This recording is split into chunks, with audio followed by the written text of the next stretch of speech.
سورۃ البقرہ کے 32ویں رکوع کا آغاز ہے 32، دوسرے پارے کا 16واں رکوع ہے اور سورہ بقرہ کی آیت نمبر 243 243 ہے۔ ارشاد فرمایا الم تر الی الذین خرجوا من دیارہم وہم الوف حذر الموت، اے محبوب کیا آپ نے نہ دیکھا تھا انہیں جو اپنے گھروں سے نکلے اور وہ ہزاروں تھے، موت کے ڈر سے نکلے۔ فقال لهم اللہ موتوا، تو اللہ نے ان سے فرمایا مر جاؤ۔ ثم احیاہم، پھر انہیں اللہ نے زندہ فرما دیا۔ ان اللہ لذو فضل علی الناس، بے شک اللہ لوگوں پر فضل کرنے والا ہے۔ ولیکن اکثر الناس لا یشکرون، مگر اکثر لوگ نا شکر ہیں۔ تفسیر خزائن العرفان میں ہے بنی اسرائیل کی ایک جماعت تھی جس کے بلاد میں شہروں میں طاعون ہوا، تو وہ موت کے ڈر سے اپنی بستیاں چھوڑ بھاگے اور جنگل میں جا پڑے۔ بحکم الہی سب وہیں مر گئے۔ کچھ عرصے کے بعد حضرت حزقیل علیہ السلام کی دعا سے انہیں اللہ تعالی نے زندہ فرمایا اور وہ مدتوں زندہ رہے۔ اس واقعے سے معلوم ہوتا ہے کہ آدمی موت کے ڈر سے بھاگ کر جان نہیں بچا سکتا تو بھاگنا بیکار ہے۔ جو موت مقدر ہے، نصیب میں لکھی ہوئی ہے، وہ ضرور پہنچے گی۔ بندے کو چاہیے کہ رضائے الہی پر راضی رہے، اللہ کی رضا پر راضی رہے۔ مجاہدین کو بھی سمجھنا چاہیے کہ جہاد سے بیٹھ رہنا موت کو دفع نہیں کر سکتا، کہ اگر وہ جہاد میں نہیں جائیں گے اور گھر بیٹھے رہیں گے تو یہ عمل موت کو دور نہیں کر سکتا۔ آگے ارشاد فرمایا وقاتلوا فی سبیل اللہ، اور لڑو اللہ کی راہ میں اور موت سے نہ بھاگو جیسا بنی اسرائیل بھاگے تھے، کیونکہ موت سے بھاگنے کا کوئی فائدہ نہیں، موت سے بھاگنا کام نہیں آتا۔ وَاعْلَمُوا أَنَّ اللَّهَ سَمِيعٌ عَلِيمٌ، اور جان لو کہ اللہ سنتا جانتا ہے۔ مَنْ ذَا الَّذِي يُقْرِضُ اللَّهَ قَرْضًا حَسَنًا فَيُضَاعِفَهُ لَهُ أَضْعَافًا كَثِيرَةً، ہے کوئی جو اللہ کو قرض حسن دے تو اللہ اس کے لیے بہت گنا بڑھا دے۔ واللہ یقبض ویبسط، اور اللہ تنگی کرتا ہے اور کشائش کرتا ہے، اللہ روزی میں کمی کرتا ہے اور روزی میں اضافہ فرماتا ہے۔ وَإِلَيْهِ تُرْجَعُونَ، اور تمہیں اسی کی طرف پھر جانا ہے، پلٹ کر اسی کے حضور حاضر ہونا ہے۔ اس آیت کریمہ میں یہ حکم دیا گیا کہ اللہ کی راہ میں اخلاص کے ساتھ خرچ کرو۔ اللہ کی راہ میں خرچ کرنے کو قرض سے تعبیر فرمایا گیا۔ یہ کمال لطف و کرم ہے، بندہ اس کا بنایا ہوا اور بندے کا مال اس کا عطا فرمایا ہوا۔ حقیقی مالک وہ، اور بندہ اس کی عطا سے مجازی ملک رکھتا ہے، مگر قرض سے تعبیر فرمانے میں یہ دل نشی کرنا منظور ہے۔ اس میں یہ درس دیا جا رہا ہے کہ جس طرح قرض دینے والا اطمینان رکھتا ہے کہ اس کا مال ضائع نہیں ہوا، وہ اس کی واپسی کا مستحق ہے، ایسے ہی راہ خدا میں خرچ کرنے والے کو اطمینان رکھنا چاہیے کہ وہ اس خرچ کرنے کی جزا یقیناً پائے گا اور بہت زیادہ پائے گا۔ کتنا پیارا انداز ہے اس آیت کریمہ میں۔ اس کے باوجود اگر ہم خرچ نہ کریں، پھر غور کریں، ہمیں اللہ نے پیدا کیا، ہمیں یہ صحت، تندرستی، عافیت اللہ نے دی، مال اس نے دیا، اسی کی راہ میں ہمیں خرچ کرنا ہے۔ دینے والا وہی ہے اور یہ اس کا فضل ہے کہ وہ قبول فرماتا ہے اور پھر اس دینے کو قرض حسن فرماتا ہے۔ کتنا پیارا انداز ہے کہ جس طرح ہم کسی کو قرض دیں تو ہم یہ مطالبہ رکھتے ہیں کہ میں نے آپ کو اتنے پیسے دیے ہیں، مجھے واپس چاہیے، اور ہم واپسی کا حق رکھتے ہیں۔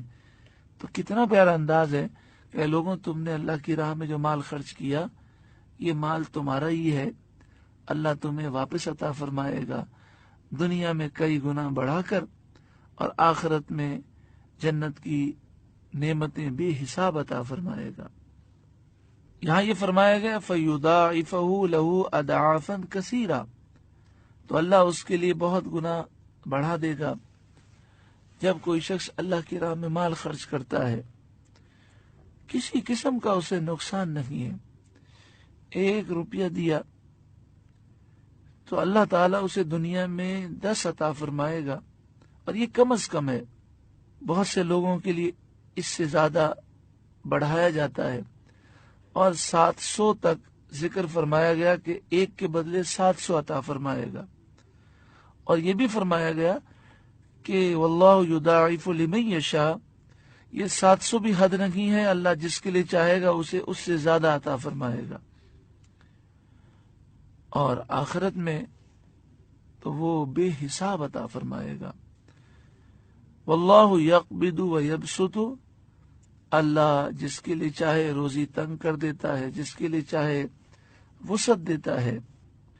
تنگی کرنا، فراخی کرنا اس کے قبضے میں ہے، اور وہ وعدہ کرتا ہے کہ جو اس کی راہ میں خرچ کرے گا اللہ اسے وسعت عطا فرمائے گا۔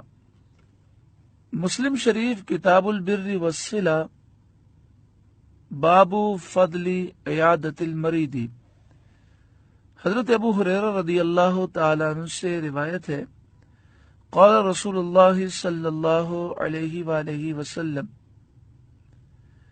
نبی کریم صلی اللہ علیہ وآلہ وسلم نے ارشاد فرمایا، ان اللہ تعالی یقول یوم القیامت، بے شک اللہ تعالیٰ قیامت کے دن فرمائے گا، یا ابن آدم مرضت، اے آدمی میں بیمار ہوا، فلم تعودنی، تو نے میری عیادت نہیں کی۔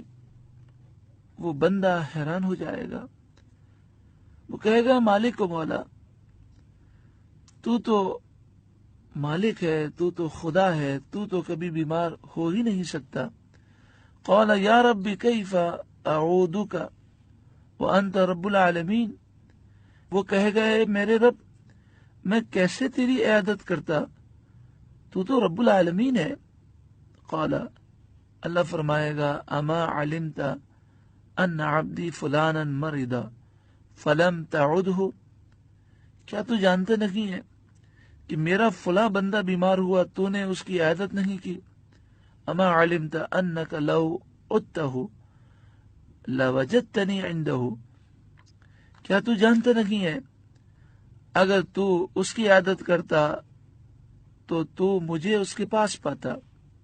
یا ابن آدم استطعمتک فلم تطعمنی، اے ابن آدم میں نے سے کھانا مانگا، تو نے مجھے کھانا نہیں کھلایا۔ وہ بندہ حیران ہو جائے گا، وہ کہے گا مالک تو تو رب ہے، تو تو کھانا کھانے سے پاک ہے۔ قال یا ربی، وہ کہے گا اے میرے رب، وہ کیف اطعمک، میں تجھے کیسے کھانا کھلاتا، وانت رب العالمین، اور تو رب العالمین ہے۔ اللہ تعالیٰ فرمائے گا، اما علمت انہ استطعمک عبدی فلان، کیا تو نے یہ بات نہ جانی کہ جب فلاں میرے بندے نے تجھ سے کھانا مانگا، فلم تطعمہ، تو نے اسے کھانا نہ دیا، اسے کھانا نہ کھلایا۔ اما علمت انک لو اطعمتہ، کیا تو نے یہ بات نہ جانی کہ اگر تو اسے کھانا دیتا، کھانا کھلاتا، لوجدت ذلک عندی، ضرور تو اسے میرے پاس پاتا، یعنی میں تجھے اس کا اجر دیتا۔ یا ابن آدم استسقیتک اے ابن آدم میں نے تجھ سے پانی طلب کیا، فلم تسقینی تو نے مجھے پانی نہیں پلایا۔ قال یا ربی کیف اسقیک وانت رب العالمین، وہ کہے گا اے میرے رب میں تجھے کیسے پانی پلاتا، تو تو رب العالمین ہے، تو تو پیاس سے اور پانی پینے سے پاک ہے۔ قال استسقاک عبدی فلانون، تجھ سے میرے فلاں بندے نے پانی طلب کیا، فلم تسقیہ تو نے اسے پانی نہیں پلایا۔ اما انکا لو سقیتہ وجدت ذلک عندی، اگر تو اسے پانی پلاتا تو اس کا اجر میرے پاس پاتا۔ حدیث پاک سے کتنی کرم نوازی ظاہر ہوئی کہ اللہ کی راہ میں مال خرچ کرنا، غریبوں کو پانی پلانا، کھانا کھلانا، کسی مریض کی عادت کرنا کتنا باعث اجر و ثواب ہے۔ جب یہ آیت کریمہ نازل ہوئی کہ کون ہے جو اللہ کو قرض حسن دے، جامع البیان جو امام طبری کی کتاب ہے اس میں یہ بات لکھی ہے، تفسیر در منصور میں بھی یہ بات لکھی ہے کہ جب یہ آیت نازل ہوئی کہ کون ہے جو اللہ کو قرض حسن دے، تو حضرت ابو دحداح نے کہا کہ اللہ تعالی ہم سے کیا قرض چاہ رہا ہے؟ نبی کریم صلی اللہ علیہ وسلم سے انہوں نے یہ سوال کیا، تو نبی کریم صلی اللہ علیہ وسلم نے فرمایا ہاں اے ابو دحداح۔ انہوں نے عرض کیا یا رسول اللہ آپ میری طرف اپنا ہاتھ بڑھائیے۔ نبی کریم صلی اللہ علیہ وسلم نے اپنا ہاتھ ان کی طرف بڑھایا تو انہوں نے کہا کہ میں اپنا باغ اپنے رب کو قرض دے چکا ہوں، وہ باغ ایسا ہے کہ اس میں کھجور کے 600 درخت ہیں۔ پھر وہ چلتے ہوئے اپنے باغ میں آئے اور اپنی زوجہ کو انہوں نے آواز دی، ان کی زوجہ اپنے بچوں کے ساتھ باغ میں تھی، اور کہا اے دحداح کی ماں۔ زوجہ نے کہا جی کیا بات ہے؟ انہوں نے کہا کہ آپ اس باغ سے نکل آئیں باہر، میں اپنے رب کی بارگاہ میں اس کو قرض کے طور پر دے چکا ہوں۔ زوجہ خوش ہوئی اور کہنے لگی کہ آپ نے بہت اچھا کیا، اور وہ بچوں کو لے کر باغ سے باہر آ گئی۔ نبی کریم صلی اللہ علیہ وآلہ وسلم نے فرمایا ابو دحداح کے لیے کھجور کے کتنے ہی پھلدار بڑے بڑے درخت ہیں، یعنی جنت میں اللہ تعالی نے ان کے لیے کتنے ہی درخت کھجور کے پھلدار لگائے ہیں۔ اس آیت کریمہ میں کتنا پیارا درس ہے کہ صحابہ کرام علیہم رضوان جب قرآن سنتے تو کس طرح عمل کرتے، اور جب قرض حسن کی بات آئی تو کس طرح وہ آگے بڑھے، اور کس طرح انہوں نے اپنا وہ کھجور کا باغ جو 600 درختوں پر مشتمل تھا اللہ کی راہ میں دے دیا۔ اللہ تعالی ہر مسلمان کو اسی طرح جذبات عطا فرمائے۔ آج ہمارے معاشرے کے اندر ایک افسوسناک پہلو ہے کہ ہمارے معاشرے میں گناہ کیے جاتے ہیں اور اپنا مال گناہوں میں صرف کیا جاتا ہے۔ شادی کے موقع پر میوزیکل پروگرام میں کروڑوں روپے یا لاکھوں روپے خرچ کر دیے جاتے ہیں، لوگ فضولیات میں پیسے برباد کرتے ہیں۔ اللہ کرے مسلمانوں کا ذہن بن جائے کہ ہم اپنی زندگی سادہ بسر کریں، اور جو زائد مال ہے وہ ہم اللہ کی راہ میں خرچ کریں، غریبوں کی مدد کریں، دین کے کاموں میں خرچ کریں۔ آگے ارشاد فرمایا الم تر الی الملأ من بنی اسرائیل من بعد موسیٰ، اے محبوب کیا آپ نے نہ دیکھا بنی اسرائیل کے گروہ کو جو موسیٰ کے بعد ہوا، اذ قالوا لنبی لہم ابعث لنا ملکا نقاتل فی سبیل اللہ، جب اپنے ایک پیغمبر سے بولے ہمارے لیے کھڑا کر دو ایک بادشاہ کہ ہم اللہ کی راہ میں لڑیں۔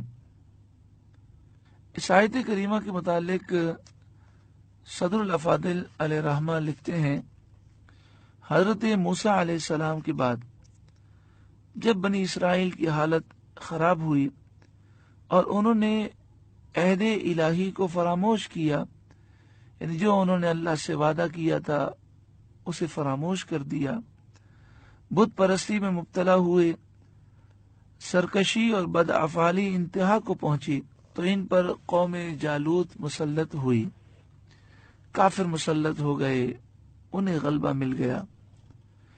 جب اسلام کے ماننے والے اسلام سے روگردانی کریں اور دوری اختیار کریں تو پھر کافر مسلط ہو جاتے ہیں۔ تو ان پر قوم جالوت مسلط ہوئی، جس کو عمالقہ کہتے ہیں، کیونکہ جالوت عملیق بن عاد کی اولاد سے ایک نہایت جابر بادشاہ تھا۔ اس کی قوم کے لوگ مصر و فلسطین کے درمیان بحر روم کے ساحل پر رہتے تھے۔ انہوں نے بنی اسرائیل کے شہر چھین لیے، آدمی گرفتار کیے، طرح طرح کی سختیاں کی۔ اس زمانے میں کوئی نبی قوم بنی اسرائیل میں موجود نہ تھے۔ خاندان نبوت سے صرف ایک خاتون باقی رہی تھیں جو حاملہ تھیں۔ ان کے یہاں بچے کی ولادت ہوئی، ان کا نام اشمویل رکھا۔ بعض لوگ شمویل پڑھتے ہیں، بعض لوگ شمائل کہتے ہیں، لیکن تفسیر خازن میں اور تفسیر خزان العرفان میں اشمویل ہی لکھا گیا، تو ان کا نام اشمویل رکھا۔ جب وہ بڑے ہوئے تو انہیں علم توریت حاصل کرنے کے لیے بیت المقدس میں ایک ایسے عالم کے سپرد کیا گیا جن کی عمر بڑی تھی۔ وہ آپ کے ساتھ کمال شفقت کرتے اور آپ کو فرزند کہتے۔ جب آپ سن بلوغ کو پہنچے تو ایک رات آپ اس عالم کے قریب آرام فرما رہے تھے کہ حضرت جبریل علیہ السلام نے اسی عالم کی آواز میں یا اشمویل کہہ کر پکارا۔ آپ عالم کے پاس گئے اور کہا کہ آپ نے مجھے پکارا ہے۔ عالم نے یہ سوچا کہ اگر میں انکار کروں گا تو آپ شاید ڈر جائیں گے۔ یہ کہہ دیا کہ بیٹا آپ سو جاؤ۔ پھر دوبارہ حضرت جبریل علیہ السلام نے اسی طرح پکارا۔ حضرت اشمویل علیہ السلام عالم کے پاس گئے۔ عالم نے کہا کہ اے بیٹا، اب اگر میں تمہیں پھر پکاروں تو تم جواب نہ دینا۔ تیسری مرتبہ حضرت جبریل علیہ السلام ظاہر ہو گئے اور انہوں نے بشارت دی کہ اللہ تعالیٰ نے آپ کو نبوت کا منصب عطا فرمایا، آپ اپنے قوم کی طرف جائیے اور اپنے رب کے احکام پہنچائیے۔ جب آپ قوم کی طرف تشریف لائے، انہوں نے انکار کر دیا اور کہا کہ آپ اتنی جلدی نبی بن گئے، بڑی حیرت کی بات ہے۔ اچھا، اگر آپ نبی ہیں تو ہمارے لیے ایک بادشاہ قائم کیجئے جس کے ساتھ مل کر ہم جہاد کریں۔ تو اس موقع پر آپ نے فرمایا قال هل عصیتم ان کتب علیکم القتال الا تقاتلوا، فرمایا کیا تمہارے انداز ایسے ہیں کہ تم پر جہاد فرض کیا جائے تو پھر تم جہاد نہ کرو؟ یعنی آپ نے فرمایا کہ تمہاری حالت یہ ہے کہ تمہارے لیے بادشاہ مقرر ہوگا، امیر لشکر مقرر ہوگا، تم پر جہاد فرض ہوگا، پھر تم جہاد نہیں کرو گے۔ قالوا وما لنا الا نقاتل في سبيل الله وقد اخرجنا من دیارنا وابنائنا، وہ بولے ہمیں کیا ہوا کہ ہم اللہ کی راہ میں نہ لڑیں حالانکہ ہم نکالے گئے ہیں اپنے وطن اور اپنی اولاد سے۔ کہ قوم جالوت نے ہماری قوم کے لوگوں کو ان کے وطن سے نکالا، ان کی اولاد کو قتل و غارت کیا، 440 شاہی خاندان کے نوجوانوں کو گرفتار کیا۔ جب حالت یہاں تک پہنچ چکی تو اب ہمیں کون سی چیز جہاد سے روکنے والی ہے؟ تب اللہ کے نبی نے اللہ سے دعا کی، اللہ تعالیٰ نے ان کی درخواست قبول فرمائی اور ان کے لیے ایک بادشاہ مقرر کیا اور جہاد فرض کیا۔ فلما كتب عليهم القتال تولوا الا قليلا منهم، تو پھر جب ان پر جہاد فرض کیا گیا تمام کے تمام منہ پھیر گئے، مگر ان میں سے جو تھوڑے تھے وہ جہاد پر قائم رہے، جن کی تعداد اہل بدر کی تعداد کے برابر تھی، یعنی 313۔ بخاری شریف کتاب المغازی باب عدت اصحاب بدر، حدیث نمبر 3957،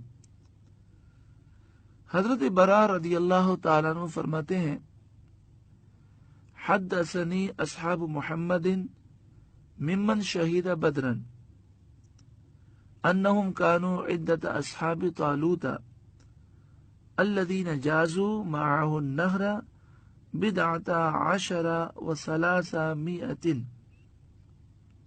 حضرت براء کہتے ہیں کہ نبی کریم صلی اللہ علیہ وآلہ وسلم کے وہ صحابہ جو بدر میں حاضر ہوئے تھے وہ بیان کرتے ہیں کہ ان کی جو تعداد تھی وہ اصحاب طالوت کی تعداد کے برابر تھے۔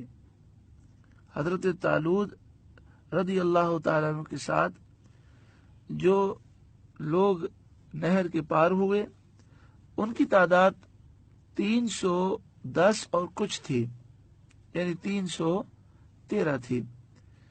تو حضرت براء کہتے ہیں کہ صحابہ کرام اس طرح کا ذکر فرماتے، اس سے معلوم ہوا کہ بدر میں جو شریک ہوئے وہ بھی 313 تھے، اور جو حضرت طالوت رضی اللہ تعالیٰ عنہ کے ساتھ تھے اور جنہوں نے جہاد کیا وہ بھی 313 تھے۔ قال البراء واللہ ما جاوز معه النہر الا مؤمن، اللہ کی قسم نہر کے پار جہاد کرنے کے لیے وہی گئے تھے جو مومن تھے۔ اس طرح کی روایت بھی ہے کہ بدر کے موقع پر صحابہ آپس میں گفتگو کرنے لگے کہ آج ہماری وہی تعداد ہے کہ جو تعداد حضرت طالوت کے ساتھ جہاد کرنے والوں کے ساتھ تھی، جس طرح اللہ نے انہیں فتح دی اللہ ہمیں بھی فتح عطا فرمائے گا، اور ایسا ہی ہوا، اللہ تعالیٰ نے اہل بدر کو فتح عطا فرمائی اور مسلمان اس میں کامیاب ہوئے۔ آگے ارشاد فرمایا واللہ علیم بالظالمین، اور اللہ ظالموں کو خوب جانتا ہے۔ وقال لهم نبیہم ان اللہ قد بعث لکم طالوت ملکا، اور ان سے ان کے نبی نے فرمایا بے شک اللہ نے طالوت کو تمہارا بادشاہ بنا کر بھیجا ہے۔ طالوت حضرت یعقوب علیہ السلام کے بیٹے بنیامین کی اولاد سے تھے۔ آپ کا نام طالوت اس لیے رکھا گیا کہ آپ کی قامت یعنی آپ کا قد بہت زیادہ طویل تھا۔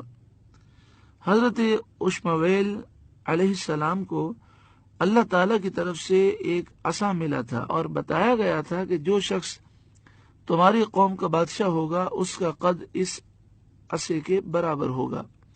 آپ نے اس عصے سے طالوت کا قد ناپ کر فرمایا کہ میں تم کو بحکم الہی بنی اسرائیل کا بادشاہ مقرر کرتا ہوں، اور بنی اسرائیل سے فرمایا کہ اللہ تعالیٰ نے طالوت کو تمہارا بادشاہ بنا کر بھیجا ہے۔ قالو، وہ بولے انا یکون لہ الملک علینا ونحن احق بالملک منہ، اسے ہم پر بادشاہی کیوں کر ہوگی اور ہم اس سے زیادہ سلطنت کے مستحق ہیں۔ وَلَمْ يُؤْتَ سَعَةً مِّنَ الْمَالِ، اور اسے مال میں بھی وسعت نہیں دی گئی۔ بنی اسرائیل کے سرداروں نے اپنے نبی حضرت اشمویل علیہ السلام سے کہا کہ نبوت کا قاعدہ تو یہ ہے کہ حضرت یعقوب علیہ السلام کے بیٹے لاوا کی اولاد میں چلی آتی ہے۔ اب تک جتنے نبی آئے بنی اسرائیل میں وہ سب حضرت یعقوب علیہ السلام کے بیٹے لاوا کی اولاد میں سے تھے، اور سلطنت کا قاعدہ یہ ہے کہ حضرت یعقوب علیہ السلام کے بیٹے یہودا کی نسل میں جو ہوتے ہیں وہی بادشاہ بنتے ہیں، اور طالوت ان دونوں خاندانوں سے نہیں ہے تو وہ بادشاہ کیسے ہو سکتا ہے؟ اور دوسرا انہوں نے اعتراض یہ کیا کہ وہ غریب شخص ہے، بادشاہ کو تو مالدار ہونا چاہیے، صاحب مال ہونا چاہیے۔ قال، نبی علیہ السلام نے فرمایا، ان اللہ اصطفاہ علیکم، اسے اللہ نے تم پر چن لیا.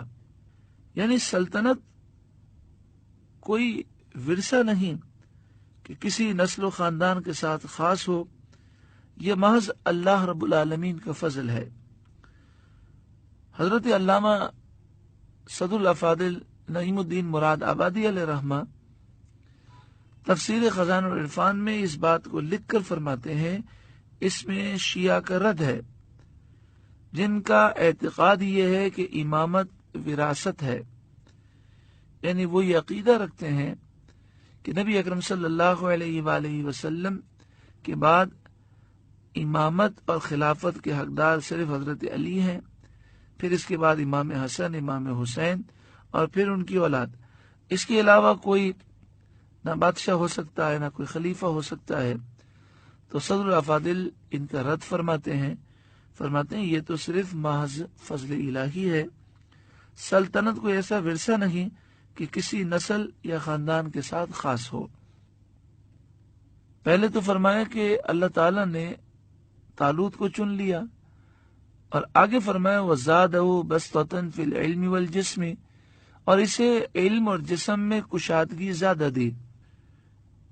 یعنی اللہ تبارک و تعالی نے طالوت کو توانا جسم عطا فرمایا اور اسے سب سے زیادہ علم عطا فرمایا بادشاہ بننے کے لیے، اور بننے کے بعد لشکر کی قیادت کرنے اور دشمن سے مقابلہ کرنے کے لیے دو چیزیں چاہیے، جسم توانا چاہیے اور اس جسم میں جو دل ہے وہ مضبوط ہو، اور دوسری چیز علم ہو اور وہ جانتا ہو کہ ملک پر حکومت کیسے ہوگی، دشمن کا مقابلہ کیسے ہوگا.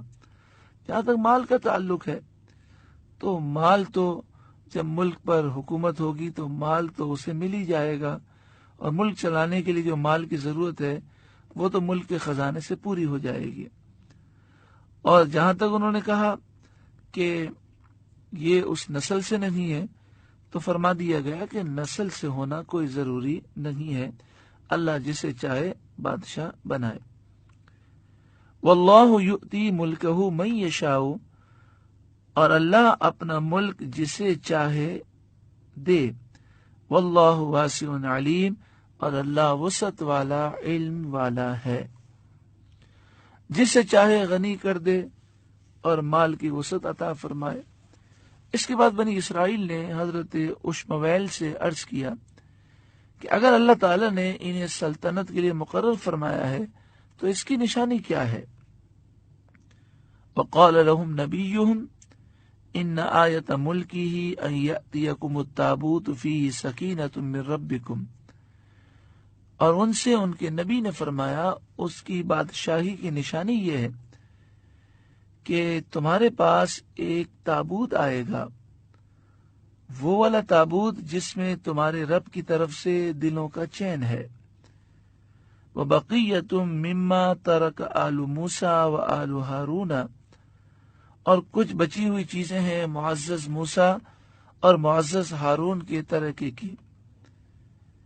یعنی اس میں تبرکات ہیں موسیٰ علیہ السلام کے، ہارون علیہ السلام کے. تحملہ الملائکہ، اسے فرشتے اٹھاتے لائیں گے. صدر الافاضل نعیم الدین مراد آبادی علیہ رحمہ تفسیر خزائن العرفان میں لکھتے ہیں، یہ تابوت شمشاد کی لکڑی کا زر اندود صندوق تھا، یعنی سونے سے مرصع تھا، جس کا طول لمبائی 3 ہاتھ اور چوڑائی 2 ہاتھ تھی. اس کو اللہ تعالیٰ نے حضرت آدم علیہ السلام پر نازل فرمایا تھا، اور اس میں تمام انبیاء علیہم السلام کی تصویریں تھیں، ان کے مساکن اور مکانات کی تصویریں تھیں، اور آخر میں حضور سید انبیاء صلی اللہ تعالی علیہ وآلہ وسلم کی تصویر تھی. ایک یاقوت سرخ میں تھی کہ حضور صلی اللہ علیہ وآلہ وسلم بحالت نماز قیام میں ہیں اور آپ کے ارد گرد آپ کے صحابہ کرام ہیں. حضرت آدم علیہ السلام نے ان تمام تصویروں کو دیکھا اور یہ صندوق وراثتاً منتقل ہوتا ہوا حضرت موسیٰ علیہ السلام تک پہنچا۔ حضرت موسیٰ علیہ السلام اس میں توریت بھی رکھتے تھے اور اپنا مخصوص سامان بھی رکھتے تھے۔ چنانچہ اس تابوت میں توریت شریف کی تختیوں کے ٹکڑے بھی تھے، اور حضرت موسیٰ علیہ السلام کا عصا، آپ کے کپڑے، آپ کی نالین شریفین اور حضرت ہارون علیہ السلام کا امامہ، ان کا عصا، اور جو بنی اسرائیل پر من نازل ہوا تھا اس میں سے تھوڑا سا من تھا۔ حضرت موسیٰ علیہ السلام جنگ کے موقع پر اس صندوق کو آگے رکھتے تھے، اس سے بنی اسرائیل کے دلوں کو تسکین رہتی تھی اور اس صندوق کے وسیلے سے دعائیں مانگی جاتی تھی۔ آپ کے بعد یہ تابوت بنی اسرائیل میں وراثتاً منتقل ہوتا رہا۔ جب انہیں کوئی مشکل درپیش ہوتی، وہ اس تابوت کو سامنے رکھ کر دعائیں کرتے اور کامیاب ہوتے، دشمنوں کے مقابلے میں اس کی برکت سے فتح پاتے۔